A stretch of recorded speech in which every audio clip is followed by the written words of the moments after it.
are so excited to have you all here tonight at our very first Firing Up Emerging Leaders or Fuel Forum event. Myself and my colleagues here at W2O Group are always focused on what's next on the horizon in terms of emerging media and business trends. And we have a ton of great content tonight, so our goal is to keep things as fast-paced and engaging as possible. There's been this growing movement of consumers choosing brands based on the values that that brand communicates to the world. It's about drilling it down and specifically giving that person who makes it all the way to the end of that video or that thread that specific call to action to do something. I thought today was an amazing success. I like to consider myself a part of the extended W2O family as I used to work there, and the skills I learned at this company have exponentially helped me in my future endeavors. I'd encourage everybody, if you're thinking about starting a company, to get out there and be naive and ask the tough questions.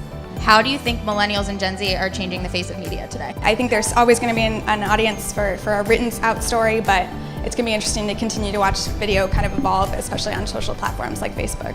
I absolutely agree. I say this almost every day. It sounds silly, but think of yourself as a focus group of one. If you're not going to read it, click on it, share it, don't make it.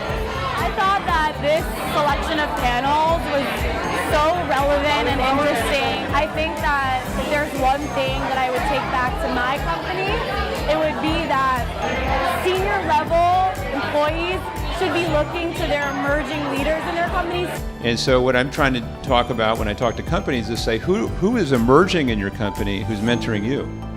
So we can all learn. And that's really the spirit of this conference. If there's one thing I could take back to the office coming out of tonight, it was Callie Schweitzer's owning your number. I am a huge advocate of the idea of personal PR. You need to be messaging within your organization to your boss, to everyone, what you're doing, what you're accomplishing, again, owning your number, thinking about all of these different ways in which you can be messaging exactly what you're doing. The best advocate is yourself. I was like, okay, that is a lesson that I will take to heart. Ask for what you want, be very thoughtful in how you communicate, but really you have to work for yourself. You're your own #1 fan.